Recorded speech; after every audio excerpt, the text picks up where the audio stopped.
l'appel du livre.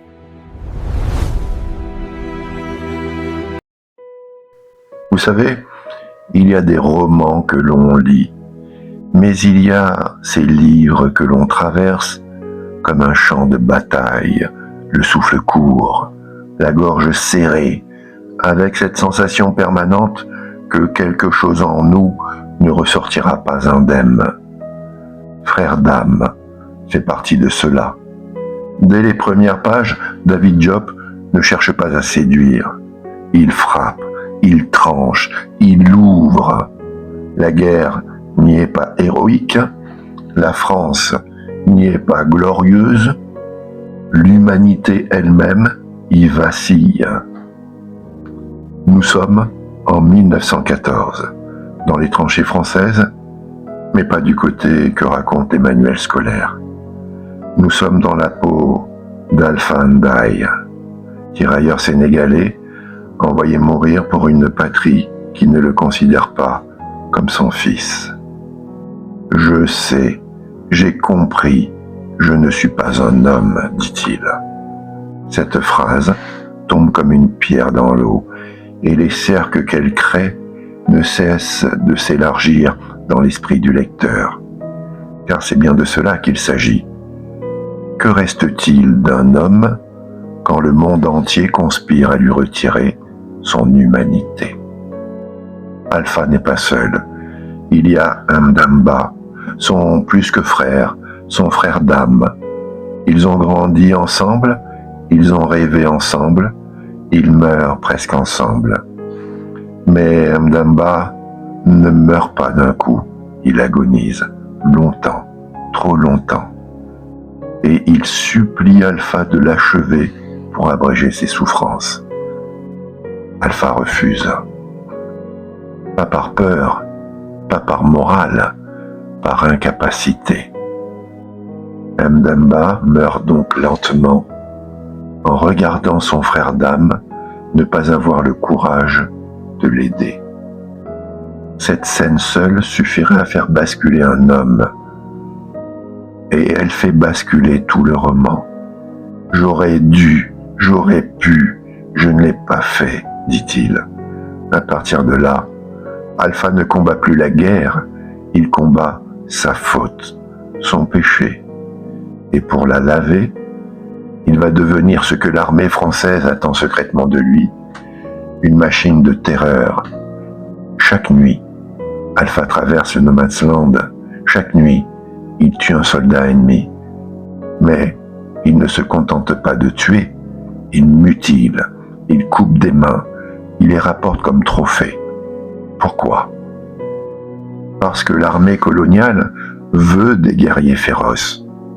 Parce que les officiers blancs fantasment la soi-disant sauvagerie africaine. Parce qu'on attend de lui qu'il soit un monstre. Alors, il le devient, non par nature, par fabrication.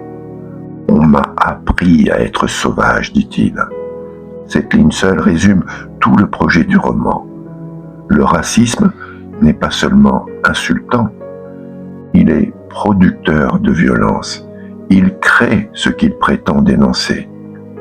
Dans les tranchées, Alpha comprend une chose. Ses camarades français ont peur des Allemands.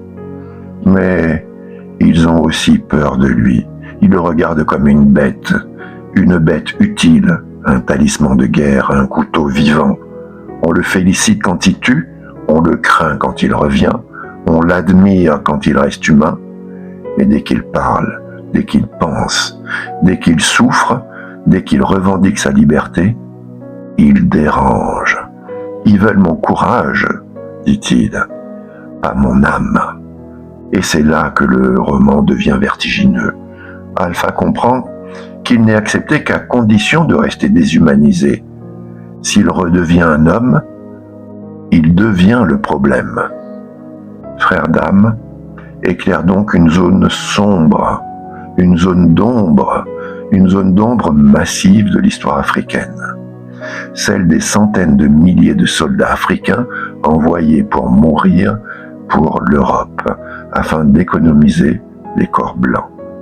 Malheureusement, on On parle souvent de l'esclavage américain, de la ségrégation, des droits civiques, mais beaucoup moins des tirailleurs sénégalais, des corps noirs sacrifiés dans les guerres blanches du racisme militaire institutionnel. Frère Dame répare cette invisibilisation. Il redonne chair, voix, folie et dignité à ce que l'histoire a réduit à des chiffres. Le style de Diop est unique, répétitif, incantatoire, presque rituel. Les phrases reviennent comme des battements de tambour, comme des obsessions qui ne lâchent pas Alpha. On n'est pas dans un récit de guerre classique, on est dans un monologue intérieur, fiévreux, une plongée mentale, une transe. Je suis devenu de celui d'avant et celui de la nuit, dit-il.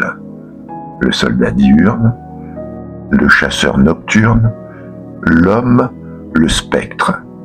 Cette dualité traverse tout le livre et hante le lecteur longtemps après la dernière page. Pas de digression, pas de remplissage, chaque scène frappe juste. C'est une lecture rapide mais une digestion lente, très lente. Une lenteur qui nous oblige à ressentir. Ressentir la culpabilité du survivant, ressentir la folie née du traumatisme, ressentir la violence coloniale internalisée, ressentir le poids du regard raciste. Et surtout, il pose une question inconfortable. Qui est le barbare? Celui qui mutile ou celui qui a créé les conditions pour qu'il mutile? C'est un roman nécessaire parce qu'il ne parle pas des Africains comme sujets abstraits, mais comme conscience vivante, brisée, pensante. Parce qu'il montre que la violence raciale ne détruit pas seulement les corps, elle fracture les esprits. Lire Frère Dame, c'est regarder la guerre sans héroïsme, regarder la France coloniale sans filtre, regarder la folie comme une conséquence, pas une nature, et refermer le livre avec cette certitude troublante. Certains monstres ne naissent pas, on les fabrique. Alors, si tu cherches en ce mois de février un texte qui secoue, qui marque, qui éduque sans prêcher, qui fait ressentir l'histoire afro-verselle dans la chair plutôt que dans les dates, alors oui, c'est celui-là qu'il te faut ouvrir. Mais entre nous, n'ouvre pas ce livre pour te divertir, ouvre-le pour te souvenir. Oui, souviens-toi de ceux qu'on a envoyés mourir loin de leur terre. Souviens-toi de ceux qu'on a utilisés, dont on a utilisé la bravoure, sans jamais reconnaître l'humanité. Lis-le comme on écoute un témoignage. Lis-le comme on reçoit une mémoire confiée entre tes mains. Et quand tu arriveras à la dernière page, ne passe pas tout de suite à autre chose. Reste là, quelques minutes. Prévois le silence pour compagnon. Pas parce que tu auras rien à dire, mais parce que tu comprendras que ce silence n'est pas vide. C'est l'histoire qui continue de parler en toi. Tu n'auras pas seulement terminé un roman, tu auras porté des voix, des corps, des mémoires laissées dans l'oubli et la boue. Et peut-être que tu ne parleras pas par tristesse, par respect, parce que certaines histoires n'ont pas été écrites pour être commentées, elles l'ont été pour être transmises, pour être regardées en face, et pour que cette fois, elles ne soient plus jamais oubliées.